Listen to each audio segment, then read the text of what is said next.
Hello, welcome back.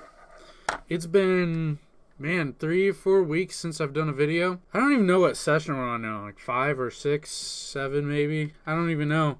The last session was before the first. The last video was before the first. I don't think I've done one since my birthday. I turned 30 years old on May 1st, so I'm officially an old fart now. Even though I've been an old fart at heart for quite a while, I think. Either way, to catch you guys up a little bit on what's been happening, I think the last video was that I talked about how my party wanted to go loot some elven ruins on their way to the caverns below Daggerford. So, what we have accomplished so far, they looted those elven ruins, they got some decent stuff, they made it through the caverns, they met an alchemist in the caverns, and his name is Shepley Grimm, apothecary extraordinaire. I actually painted a mini for him. Hold on. He's right here. If I can find it. Where you at, Shepley? Shepley Grimm. There he is. Found him. Alright. I don't know if that'll focus for you well enough.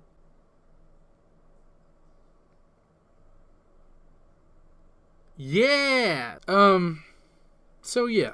They met Shepley Grimm. He guided them the rest of the way into Daggerford through the sewers. They didn't encounter anything too dangerous under there, but there was a door that was magically sealed that was rumored to lead to a passage right underneath the keep in Daggerford. So then from there, they went around town, shopped, and all that kind of stuff, and then they met a baron who, in my storytelling, his name is Baron Harlan Covengard, and he was the former lord of Daggerford, and now he's retired, but he doesn't have any heirs to pass on his fortune to. So the party met this guy in the tavern, right? They were talking to him and kind of trying to feel out who he was and his demeanor and all that stuff. Long story short with that, the party found out through investigation about this little game that he's been running, which is, sidebar, I directly stole this from Mutamin? I think that's how you say it.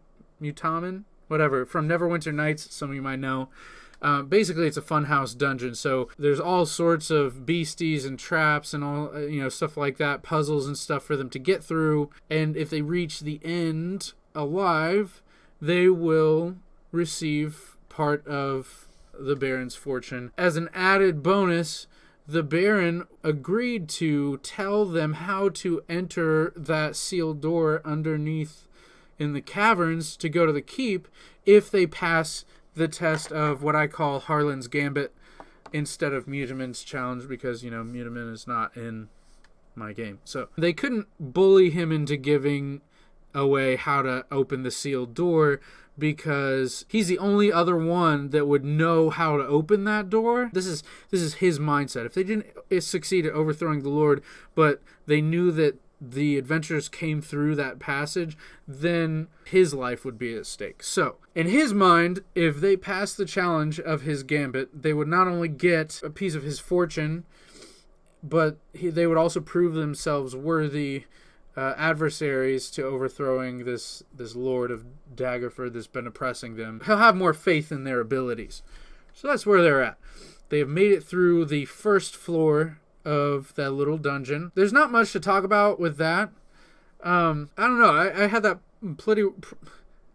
pretty well planned out, albeit I planned it at like 1:30 in the morning the night before. But there were a couple magic items that I gave to them on the fly. Here's one thing that I guess I've learned. Using the magic tables in the DM guide, it'll tell you, if you don't know what to give them, you can kind of roll a percentile, and whatever it lands on, you can give them that. Being like level 1 to 3, I feel like that's given them too much good stuff at a low level. One of our druids, he ended up with a staff of the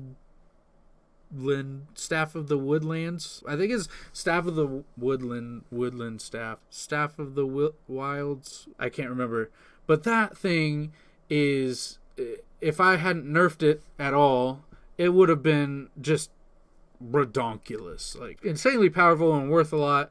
And even with me nerfing it a bit, it's still, I mean, he'll probably hold on to that staff for a very long time. So that's one thing that I've learned. I need to plan out that whole video. A couple videos ago was all about items and inventory. If I'm going to use that random table, if it lands on something, look it up real quick, or just, plan out what I'm going to give them. I've found a handful of things I can give them that are not going to be too crazy, but they're still going to be worthwhile. So I'm not ashamed to admit it. I'll hang out on Pinterest for a lot of stuff because people post crazy stuff on Pinterest of like not only miniature painting, but little D&D like one-shot campaign things, so there'll be ideas for that. But they also will post up like magic items and different spells that are either homebrew or they're just not in the DM guide, so they're they're from a third party or something. You find like really cool ideas going through Pinterest on what to do for your campaign and stuff. It's gonna be fun. This next one, I'm looking forward to it. One other thing to note, I might have mentioned this in a previous video, I can't remember, but I had to explain to the guys again. So one of our guys really likes to haggle with every vendor. And, at first I was kind of like, my attitude towards that was kind of like, come on, man, like, just let me sell you stuff. Let's be on our way. But if you look at, it's kind of based off medieval era kind of stuff is what D&D proper, I guess, is, unless you create your own world. And back then, I mean, bartering was everything. I mean, everybody bartered and haggled and stuff all the time. But especially in Daggerford, people aren't really as apt to barter. You'd be like, well, I can give you this much. And I'd be like, man, I'm firm on my price. There's a moment there where he's like, man, you're not letting me haggle like at all. But we let it drop, and it was fine. It was amicable, and it was okay. But we let it drop until after the game. We talked about it after the game, and I said, hey, my mindset for this, there's a reason for this stuff. Because he was also a little frustrated because nobody really sold magic items either. Like magic armor or magic weapons or anything at the smithy, or, Dervil's Bright Blade, arms and armor. And he's a little frustrated because people weren't selling magic items and they weren't letting him haggle. And I told him, so there's reasons for this. So one, if you guys know about Matt Colville, I've talked about him some in my videos. His world, if I remember correctly, magic in his world is fairly sparse. You're either very lucky to be like a learned scholar, you got to grow up in a mage's circle somewhere, or you're some like deep woods shaman, grew up in the wild, got some wild magic going. But it's not like Skyrim where you can walk around and be like, I think I'm going to tamper with illusion today. It's not really like that. And I like that. And I hold to that a little more. So at my shops, if you're at an arms and armor place, or especially if you're at a smithy or a woodworker shop or leatherworker, that's their trade. The enchanting is not their trade. Their trade is, and their skill is poured into making arms and armor and stuff. Now, they did have a side quest for the smithy that I put in Daggerford. Her name is Gornala Snowarm. She told them, if only I had my granddad's hammer.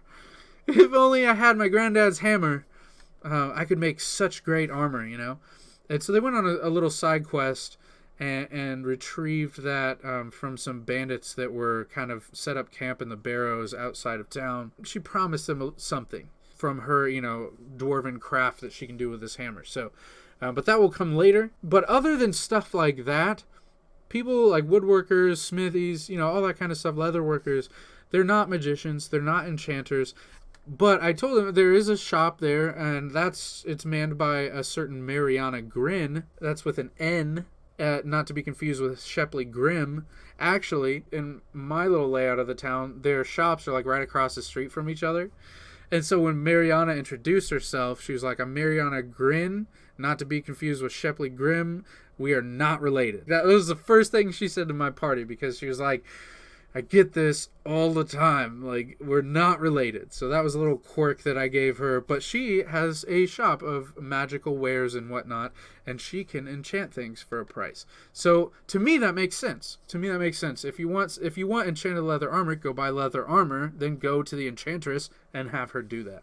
So that explains that. And then the explanation behind why I'm not really letting them haggle as much right now, mainly because in Daggerford right now, the city is basically on lockdown. You have to have a writ or a chit or whatever, an it of passage for business. Otherwise, they're not going to let you through the gates unless you sneak in like our adventurers did, which merchants really, they wouldn't be able to get away with that all the time. So the city is basically, I mean, it's under martial law pretty much. And so it's very hard for just normal traders, you know, like jewels and apparel and leather workers and stuff, to get good, you know, trade and foot traffic because the city is so locked down. So when they do get business, they're not as likely to haggle because they need that profit to survive. So that was the explanation. Once I explained that to the guys, they were like, "Ah, that makes sense," and now we know. So I didn't have to drop the I'm the DM trump card. I don't really like and want to do that, especially being my first campaign.